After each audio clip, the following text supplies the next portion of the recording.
स्वागत है आप सभी लोगों का मेरे चैनल साइंस टेक्नोलॉजी में। मैं अनुपम विपुल आप सभी लोगों का स्वागत करता हूं आज के शो साइंस थर्सडे में। आज हम लोग बात करेंगे हाइड्रो पावर का कॉन्सिक्वेंसेस के बारे में, क्योंकि इसका अच्छा चीज़ तो स्कूल में बता दिया जाता है, तो कॉन्सिक्वेंस तो होगा ना, वो मैं बता देता हूँ। तो समझते हैं सपना क्या है। सपना ये ऑलमोस्ट न्यूक्लियर जैसा सपना दिखाता था, जिसमें था कि ये ग्रीन एनर्जी सोर्स है, मतलब इसको बनाइए कोई पेनल्टी नहीं पड़ेगा। इससे हम लोग को दो मेन चीज़ मिलेगा, हम लोग फ्लड कंट्रोल कर सकेंगे, ड्राउट प्रिवेंट कर सकेंगे, और इससे वाटर मैनेजमेंट भी होगा, यानी कि रिजर्वायर बना के आप पानी कहीं पे कनाल से दूर भेज देते हैं। ये सब भी कर पाएंगे, बिजली भी मिलेगा, सब बम बम रहेगा। और सबसे इंपॉर्टेंट बात, एज ए रिन्यूएबल ये 24/7/365 चलता है, यानी कि बेस लोड पावर देता है, एग्जैक्टली जैसे न्यूक्लियर दे सकता है। मतलब ये नहीं कि रात को नहीं होगा, मौसम कैसा होता फर्क नहीं पड़ेगा। तो ये सारा लिस्ट था। लेकिन अगर आपका उम्र है, आप बच्चे नहीं हैं, तो आपको पता है this is too good to be true, और ये हो चुका है। मतलब डैम हम लोगों ने बना लिया। ये एक्सपेरिमेंट जो था मेगा डैम्स बनाने का, यानी कि जो भी डैम का कैपेसिटी 1 गीगावाट से ऊपर चला जाता है, ये सब हम लोगों ने कर लिया अर्ली 2000s में। अब इसका रिजल्ट आ रहा है, तो आइए इसे समझते हैं बैंड हमारी कैसे बज रही है। तो सबसे पहले बात है कि डैम बनाने से सीधा सूखा आ जाता है।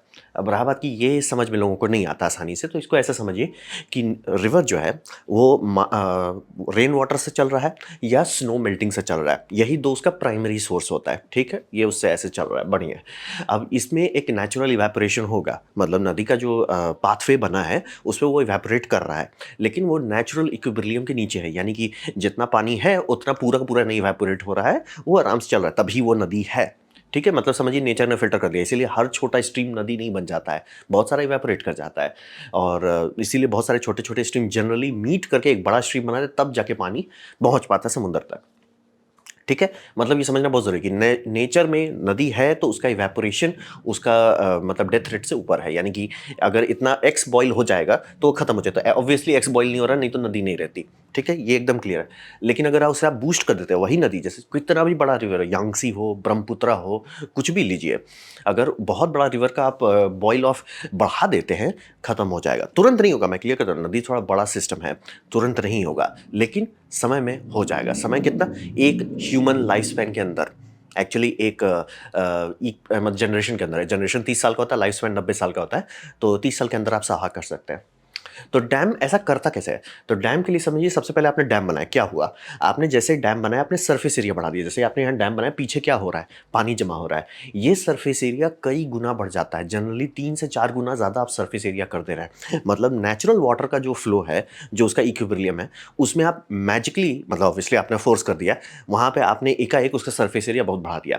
ये सरफेस एरिया से इवेपोरेशन बढ़ रहा है। ऐसा क्यों हो रहा है? अगर जमीन पे पानी गिरता है, आप क्या करते हैं, फैला देते हैं उसको, पूछा करें तो फैला के क्या होता है, सरफेस एरिया बढ़ जाता है, वो जल्दी इवेपोरेट करता है।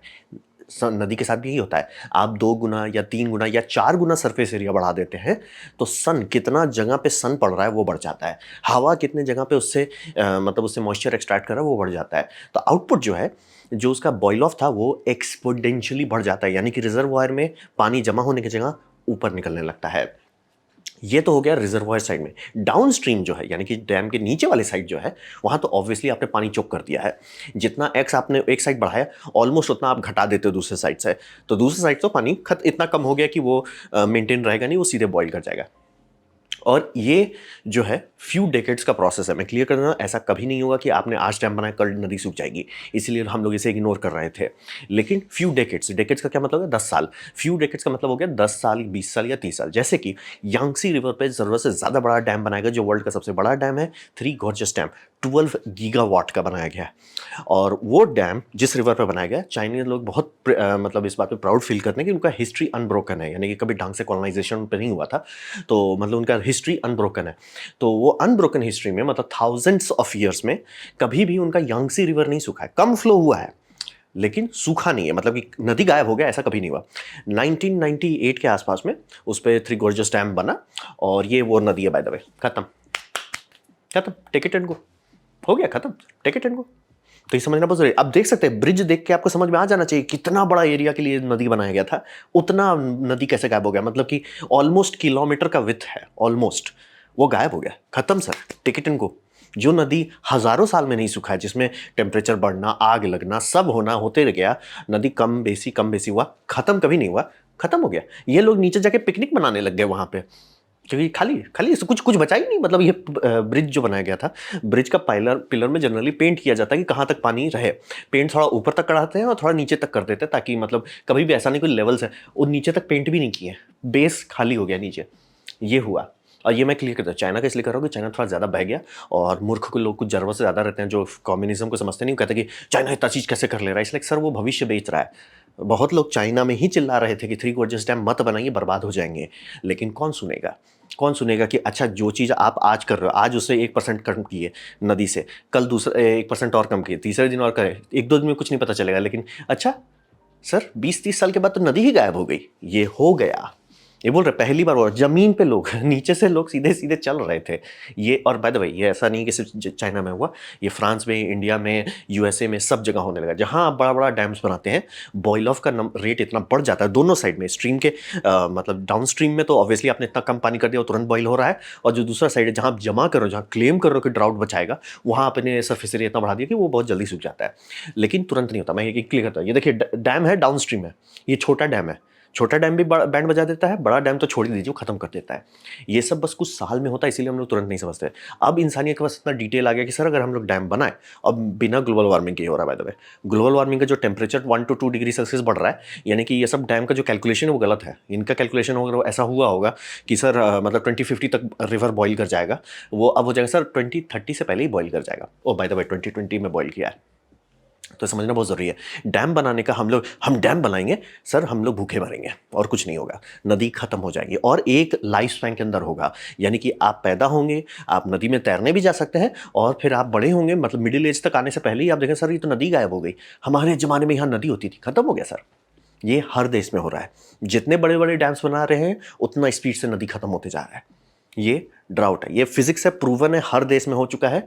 जो लोग अब नहीं समझ रहे हैं वो अब मूर्ख है। अब सर हमने बना लिया, टेस्ट कर लिया डिटेल, और बाय द वे हाइड्रोलॉजिस्ट का काम होता है वो गवर्नमेंट को प्रिंट करके देते हैं कि सर हमारा ये इवेपोरेशन इतना बढ़ रहा है। सब लोग बस इग्नोर कर देते हैं। फिर वो तो हुआ मतलब आपका फिजिकल, पानी ही खत्म हो गया। दूसरा हो गया इकोलॉजिकल डिजास्टर। इकोलॉजिकल डिजास्टर ये होता है कि ये एक डेड स्टॉप बना दे रहे हैं, यानी कि नदी जो चल रहा है उसमें आपने डेड कर दिया उसको, एक जगह पे एक का एक रोक दिया। तो एक्वाटिक माइग्रेशन जो होता है नदी में, पूरा एक इकोसिस्टम है। इकोलॉजी था हमारे आने से पहले, वो इकोलॉजी होता है, उसमें फिश चलते रहते हैं इधर से उधर, और वो एक इकोलॉजी हेल्दी मेंटेनेंस करता रहता है। क्योंकि आपको समझना ज़रूरी है, पानी स्टैग्नेंट पानी में प्रॉब्लम नहीं होता है, पानी में इकोलॉजी है तो प्रॉब्लम नहीं है। स्टैग्नेंट पानी जिसमें इकोलॉजी नहीं, उसमें माइक्रोबियल बहुत ज़्यादा हो जाएगा, उसमें बैंड बच जाएगी। अगर पानी में इकोलॉजी है, जिसमें आपका मतलब छोटे छोटे एनिमल, उसको खाने वाले बड़े एनिमल, मतलब एक पूरा फूड साइकिल है, वो हेल्दी रहेगा। तो वही और रहा बात की वो नेचुरल है, यानी कि आप यूरिन, इंसान का जो यूरिन निकलता है वो अगर नदी में जाता है, नदी में पूरा एक इकोलॉजी रहेगा, वो प्रोसेस हो जाएगा। नेचर वैसे ही करता है। सारे जंगल ये मतलब सारे एनिमल्स भी मूत्र विसर्जन करते हैं, वो जाता है नदी में, नदी को पता है उसको कैसे पचाते हैं। जब तक उसमें लाइफ है, उसमें लाइफ खत्म हो, यानी कि इकोलॉजी खत्म होगी, तब वो कुछ नहीं कर सकता, वो सीधे टॉक्सिक बन जाएगा। तो वो मतलब समझिए हम लोग को पता था कि नदी का हम लोग पूरा फिश को ही हटा दें, मतलब फूड चेन को ही ब्रेक कर दे रहे हैं। तो उसको सॉल्व करने के लिए कई जगह पे फिश लैडर्स बनाए गए। अगर आपने कभी इसका नाम नहीं सुना, यही सबसे बड़ा प्रॉब्लम है कि ये अमेरिका तो एटलीस्ट करता है कि उनका सैमन का मतलब बहुत बड़ा डिमांड था। तो जहाँ पे देखे कि डैम बना दिया सर, सैमन से ही खत्म हो गया, तो पता चला अच्छा माइग्रेशन जो होता था उसके जगह पे आपने ब्रेक लगा दिया। तो ऐसे डैम के लिए ऊपर एक सीढ़ी बनाया जाता है, मतलब उससे पानी हमेशा लीक करता रहता है, लेकिन उसका फ्लो ऐसा किया जाता है कि मछली कूद कूद के ऊपर जा सकती है। और अलग अलग मछली के अलग करते हैं, कुछ कुछ जगह पे पंप से चलाया जाता है, जैसे ये सब देख रहे हैं, पंप चला के मछली को इधर उधर, मछली पकड़ा पकड़ा दूसरे साइड में पंप करके निकाल दिया। पूरा एक इकोलॉजी मतलब एक इंजीनियरिंग डिपार्टमेंट है मछली का। यूरोप बहुत करता है, अमेरिका बहुत करता है, इंडिया में मैंने अभी तक तो नहीं देखा, लेकिन मैं मना रहा हूँ कि एक दो जगह है। चाइना का मुझे पता है कि कोई नहीं है, और मतलब होगा मे भी कुछ डाल दिए होंगे, बट कॉन्टेक्स्ट वही रहता है कि अगर मछली आर पार नहीं जा पा रही है डैम से, दोनों साइड मर जाएगा। तो बहुत जगह पे ये सब इंप्लीमेंट करने लगे, जैसे फिश लैडर करते हैं। ये मतलब इंस्टेंट डेथ को स्लो एंड कर देता है, मतलब कि मतलब कुछ नहीं से तो बेटर है। मैं क्लियर कर देना चाह रहा हूँ, अगर आप डैम बना रहे हैं और आप डैम बनाने से नहीं रोक सकते, तो एटलीस्ट ये कीजिए, एटलीस्ट फिश लैडर डालिए एटलीस्ट। अब लेकिन अगर डैम ये मतलब नदी पूरी तरह से स्टेराइल हो चुकी है, तब कोई ज़रूरत नहीं है। मतलब नदी, मरा हुआ नदी में आप फिश डैम डाल के क्या कीजिएगा। तो ये समझना बहुत ज़रूरी है कि थोड़ा सा हम लोग रिड्यूस किए तो बहुत सारे यूरोपियन देश बचा लिए हैं, लेकिन हम लोग तो नहीं बचा पाए। इसलिए आप देखिए आजकल नदी में लोग, मछुआरा लोग काम ही नहीं करते, है ही नहीं। और सेडिमेंट ट्रैपिंग, ये दूसरा एक प्रॉब्लम है। आपने तो पहले डेड स्टॉप बनाया, उसका प्रॉब्लम हुआ, फिर अब सेडिमेंट है, ये एक सूखा हुआ जगह है, तो ये क्या है, नीचे कजरी जो सेडिमेंट्स है, नदी में सेडिमेंट्स चलता रहता है, वो पूरा इकोलॉजी का सोर्स है। वो आपका जो फ्लडिंग होती थी वो हमारे लिए नेचुरल था, हमारे लिए हेल्दी था। क्यों? क्योंकि वही फ्लडिंग से जब फ्लड वाटर आता था, फार्म लैंड रिचार्ज हो जाता था सेडिमेंट से। वो सेडिमेंट, इसीलिए रिवर डेल्टा, आप लोग स्कूल में ज्योग्राफी में जरूर पढ़े होंगे, रिवर डेल्टा सबसे फर्टाइल होता है। क्यों? वहाँ रेगुलर फ्लडिंग होती थी, रेगुलर फ्लडिंग होता था, तो उसमें मतलब सबको पता था कि यहाँ फ्लडिंग होती है, तो घर स्टिल्ट्स पे बनाते थे और वहाँ खेती के, तुमको पता रहता है सर ये बारिश का मौसम है, यहाँ फ्लडिंग होगी, उसके हिसाब से तैयारी कर लो। फ्लड हो गया, ठीक है, फ्लड निकल गया, ठीक है, हमारा मतलब जो ग्राउंड वाटर भी रिचार्ज हो गया और सॉइल के ऊपर जो वो सेडिमेंट का लेयर बन गया वो भी एक हेल्दी रिचार्ज कर दिया। वो हमने बंद कर दिया। अब रहा बात कि कहाँ जा रहा है वो सेडिमेंट, सेडिमेंट बन तो अभी भी रहा है, जा कहाँ रहा है? वो डैम के पीछे जमा हो रहा है। कितना जमा हो रहा है? कुछ कुछ केसेस में पूरा डैम का 4-5 मीटर से लेके 10-20 मीटर तक जमा हो जाता है। हालांकि पूरा डैम खत्म किया जा सकता है अगर सेडिमेंट्स को बीच बीच में साफ ना किया जाए या उसको मेंटेन ना करें। तो इससे अब प्रॉब्लम होता है कि ये दोनों तरफ जहर बना देता है। एक तरफ में ये हो जा रहा है, ये आपका पानी जो निकल रहा है सब सेडिमेंट नहीं है, तो उसका पीएच लेवल, उसका मतलब मिनरल कंटेंट सब घट जा रहा है। तो डाउन स्ट्रीम की बैंड बज गई, वो स्टार्व कर रहे हैं। अप स्ट्रीम यानी कि जहाँ पे आपका सेडिमेंट इतना जमा हो रहा है वहाँ टॉक्सिसिटी बढ़ रही है, क्योंकि ज़रूरत से ज़्यादा जमा हो जा रहा है। तो दोनों तरफ आपने जहर कर दिया, ये हो जाता है। तो वही समझिए कि एक साइड में वो हॉस्टाइल हो जाता है लाइफ के लिए, क्योंकि वहाँ सेडिमेंट्स नहीं है, मतलब ये समझ लिया फूड साइकिल का बेस पिरामिड गायब हो गया, तो खत्म। और दूसरे साइड आपने ओवर फीड कर दिया, वो भी खत्म, तो दोनों खत्म हो जाता है। और वही समझना बेहद जरूरी, अगर नदी में लाइफ फॉर्म है यानी कि पूरा इकोसिस्टम है, तभी वो नदी है। अगर इकोसिस्टम खत्म हो जाता है वो सुअर बन जाता है। तो ये समझना बहुत जरूरी है। इंडिया में जैसे कि नदी हमारे लिए इतना क्यों टॉक्सिक हो गया है, किसी भी नदी में आपको अब मछली बस नॉर्मली नहीं मिलेंगे, बहुत कम में, और जितना पहले होते थे उससे तो ऑलमोस्ट जीरो हो गया है। तो ये समझिए इकोलॉजिकल डिजास्टर जो है, ये तो एटलीस्ट ये मैं मानता हूँ कि एटलीस्ट इन्वायरमेंटल स्टडीज बुक्स हैं, उसमें एटलीस्ट स्कूल में बताया जाता है कि भाई इससे मतलब इकोलॉजी के तो बैंड लगा देता है, मतलब इकोलॉजी का तो कुछ कर भी नहीं सकते आप। फिश लैडर लगा के लोग थोड़ा थोड़ा बचा लेते हैं। अब बात करते हैं, इससे फ्लडिंग भी होता है। बोलेंगे ये कहाँ से हो गया, मैंने ड्राउट देखा, समझ में आ गया। फ्लडिंग कहाँ से आता है? फ्लडिंग आता है, वो इंसान का थोड़ा सा इशू है कि हम लोग रिजर्वायर को हमेशा फुल रखना चाहते हैं। क्यों रखना चाहते हैं? ताकि उससे पावर जनरेशन हो। अगर रिजर्वायर फुल नहीं है तो हेड प्रेशर जिसे कहते हैं वो कम हो जाता है, यानी जनरेटर से पावर नहीं निकलेगा। कहने का आपका जनरेटर 12 मेगावाट का हो सकता है, वो 12 मेगावाट देगा मतलब 12 गीगावाट नहीं देगा, उसका आउटपुट कम रहेगा, तो वो एक सीरियस इशू बन जाता है। तो रिजर्वायर को लोग जनरली कोशिश करते हैं, मतलब डैम खोलने का स्पीड को एकदम कम रखते हैं, ताकि रिजर्वायर हमेशा फुल रहे, फुल हेड प्रेशर रहे। और ये फ्लडिंग के टाइम में अगर हुआ तो ये डैम को यूजलेस करता है, क्योंकि डैम की कैपेसिटी फिक्स्ड है, डैम आपने ऑलरेडी फुल करके रखा होता। अब बारिश हुआ तब आप तो ओवरफ्लो कंडीशन में चले जाएंगे। तो वही समझिए। और रहा बात कि हमेशा लो क्यों नहीं कर लेते, बात है लो करना ग्रिड के लिए अनसेफ हो जाता है। अगर आप ग्रिड में से एकाएक जब भी कभी बारिश होने लगा, आपने सेफ्टी के लिए किया कि भैया ठीक है काम करो, हम ओवरफ्लो ये कर देते हैं, थोड़ा सा ड्रेन कर देते हैं, पावर का जो आउटपुट कम होगा वो इस इशू बन जाएगा। तो ग्रिड के लिए इसीलिए ऐसा, मतलब थोड़ा सा ईगो भी आता है, थोड़ा सा इसमें पॉलिटिक्स भी आता है, थोड़ा सा इसमें इकोनॉमिक्स भी आता है, क्योंकि ऑब्वियसली डैम के जो ऑपरेटर्स हैं उनको पैसा तभी मिलेगा जब डैम बिजली बनाएगा। तो ऑब्वियसली वो कोशिश करते हैं कि बिजली, अब सरकार भी वही बोलती है कि सर हमें बिजली दो भाई, आपको इतना खर्चा किए, 6,000 करोड़, 10,000 करोड़, 20,000 करोड़ लगाए हैं, बिजली तो दो। तो ऑब्वियसली ये समझ रहे, ये दो इंटरेस्ट एक साथ लड़ाई करता है। आप बारिश के लिए, सेफ्टी के लिए हमेशा चाहोगे कि बफर खाली रहे, ताकि कितना भी बारिश हो बफर बोले भाई हम संभाल लेंगे। बफर अगर फुल है यानी रिजर्वायर ऑलमोस्ट फुल है, थोड़ा सा भी बारिश में आपको फ्लडिंग करनी पड़ जाएगी। अब रहा बात कि जब ऐसा होता है, जो रेगुलर होता है कि आपका डैम है, बम बारिश हुआ, आपने कंट्रोल फ्लडिंग किया, ये चाइना है 2022, 2023, 2020, ये तीनों साल में दबा के बाढ़ हुआ है, दबा के। अब वही सोचिए, चाइना सबसे ज़्यादा डैम बनाया है, तो बोलेंगे वहाँ सूखा भी सबसे ज़्यादा आएगा, बाढ़ भी ज़्यादा आएगा। यही है डैम का सबसे कड़वा हकीकत। इंडिया में भी, मतलब मेरे भैया जहाँ रहते हैं उस जगह पे डैम के कारण इवैक्यूएशन कर रहा था, इसलिए फ़ायदा क्या हुआ डैम बनाने का? क्योंकि ऑब्वियसली वो कंट्रोल रिलीज़ कर रहे थे, लेकिन लॉजिक वही हो गया ना, सर आप पूरा ये हज़ारों करोड़ का चूना लगाए सिर्फ इस बात पे कि इससे डैम नहीं ये, और आप जब देखो तब कभी कभी फ्लडिंग, ये रेन ज़्यादा होता है, इमरजेंसी इवैक्यूएट करवाया जाता है कि भैया वो जगह पे फ्लड हो सकता है, निकल जाओ। फायदा क्या हुआ? हाँ, सेफ्टी के लिए कर रहे हैं, ठीक है, बहुत अच्छी बात है, लेकिन समझ रहे कि मतलब आपने सेल तो किया था सर ये फ्लडिंग में चाहिए, पता चला इसी से फ्लडिंग आने लगा। और अगर बहुत ज़्यादा डैम एक नदी पे बना है तो कैस्केड फेलियर का रिस्क आता है। जैसे कि चाइना में इतना गंदा फ्लडिंग क्यों हो रहा है, बात है कि वो थोड़ा ज़्यादा बह गए थे, जैसे इंडिया में भी कुछ लोग बहने का कोशिश कर रहे हैं, एक डैम है, दूसरा डैम है, तीसरा डैम है।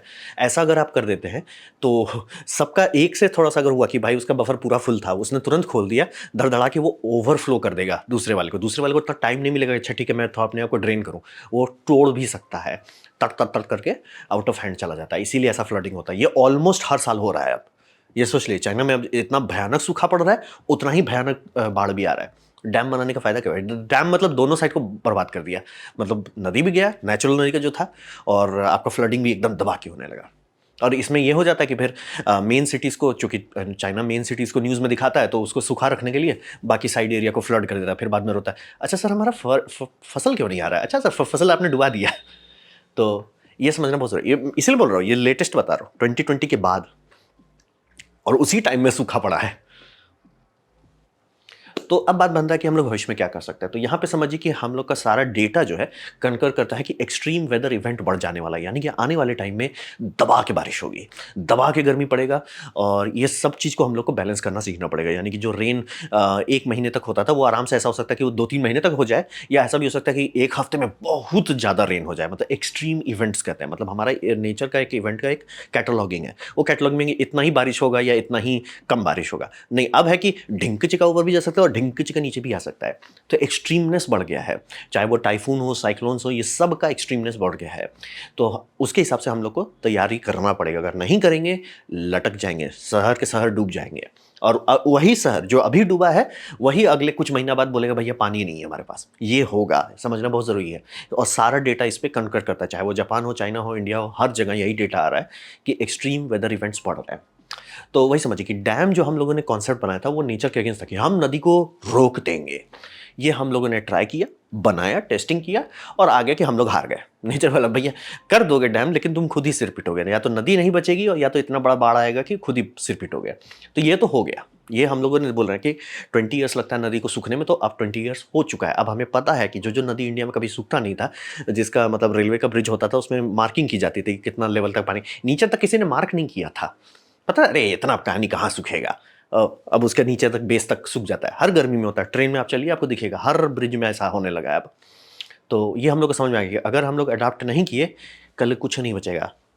तो समझना है, तो यहाँ पे बात बनता है कि करें क्या, राइट। सब लोग का एक फ्लड बचाया, जो बता दिया, फ्लड उसी से सबसे ज़्यादा आता है, ड्राउट बचाएगा उसी से सबसे ज़्यादा ड्राउटिंग होती है, उससे तो पूरा नदी ही खत्म हो जाता है। तो यहाँ पे क्या कर सकते हैं हम लोग को, ऐसा टूल किट यूज़ करना है फ्लड कंट्रोल के लिए और बाकी सारी चीज़ के लिए जो रिवर को नुकसान ना पहुँचाए। क्या ऐसा टूल्स है? हाँ, बहुत सारे टूल्स है। जैसे कि ये एग्जाम्पल है इसका टोक्यो का। तो टोक्यो जो है थोड़ा स्टूपिड जगह है, क्योंकि उसमें आप देखिए कि जो उनका सी लेवल है, नदी जो है, नदी मतलब जो कि वो लोग ज़मीन कुछ ज़्यादा ही ठूंसना चाह रहे थे, डेंसिटी थोड़ा ज़्यादा बढ़ा रहे थे, वो नदी के ऊपर ये दीवार बना बना के ये कर दिया, कनाल्स बना दिए, सारे नदी कनाल्स बना दिया। अब ये आप देख सकते हो कि भैया ये ऑलमोस्ट 10 मीटर ऊंचा है, सी लेवल से 10 मीटर ऊंचा इनका दीवार है, जिसके अंदर वो है कि नदी एगोसा रिवर्स को संभाले हुए हैं, इधर भी दूसरा रिवर है। यानी कि अगर कभी भी दीवार इनका टूटा किसी भी कारण से, वो सीधे ये पूरा फ्लड प्लेन कर देंगे। तो वो लोग बहुत मेहनत कर रहे हैं। तो ये समझना, ये तो इनका टूल्स क्या है, ठीक है, इनको पता है। अब इन्होंने बेवकूफ़ी कर दी भैया हमने 10 मीटर ऊंचा तक, मतलब भैया ये किसने डिज़ाइन किया है कि 10 मीटर ऊंचा कर दो। तो यहाँ पे आप क्या कर सकते हैं, यहाँ पे एक्चुअली आपको गहरा करना होगा। थैंकफुली ये टूल्स हैं, काफ़ी जगह पे लोग काम करना शुरू कर दिए कि रिवर्स को गहरा करो। जितना आप रिवर्स को गहरा कर देंगे सारा प्रॉब्लम सॉल्व हो जाएगा। पानी अगर बहुत नीचे आप, जैसे मतलब ये कनाल ही अगर नीचे कर देते, ये गलत आइडिया है, ऊंचा नहीं होना चाहिए, वो इंसान का बनाया हुआ दीवार पे है, अगर क्रैक किया, टूटा, कुछ भी हुआ, चले जाएंगे आप। अगर आप नीचे करते तो दोनों साइड अर्थ है, टेंशन नहीं लेना, वो पैसिवली सेफ स्ट्रक्चर है। ऊपर उठा देना पैसिवली सेफ नहीं रहता है। बाय द वे ये हर जगह आपको मिल जाएगा, न्यूयॉर्क का भी है, पेरिस का भी है। तो ये समझना बहुत ज़रूरी है कि इसीलिए टोक्यो को फोकस करो। सब बहुत ज़्यादा रिवर्स है उसका, उसने छोटे से जगह से बहुत ज़्यादा वो लोग पानी को मेंटेन करने का खर्च करते हैं, लेकिन डिज़ाइन वही स्टूपिड है कि इनका दीवार के भरोसे ये टिके हुए हैं। दीवार क्रैक किया तो ये पूरा एरिया फ्लड कर जाएगा। तो बहुत इंजीनियरिंग किए हैं ये लोग, ज़रूरत से ज़्यादा, थोड़ा ज़्यादा हो गया। तो वही समझिए कि अगर हम लोग रिवर्स को डीप करना शुरू कर देते हैं, बहुत प्रॉब्लम सॉल्व हो जाएगा। और जहाँ पे भी रिवर बहुत बड़ा एरिया से जा रहा है वहाँ पे बहुत डीप ट्रेंचिंग कर दीजिए, वो आपका रिजर्वायर बन जाएगा इसके लिए, और वहाँ पे आप हेल्दी धीरे धीरे सेडिमेंट उसको भरता रहेगा, आप उसको आराम से रिकवर करते रहेंगे। ऑप्शंस हैं, मैं क्लियर कर देना चाह रहा हूँ।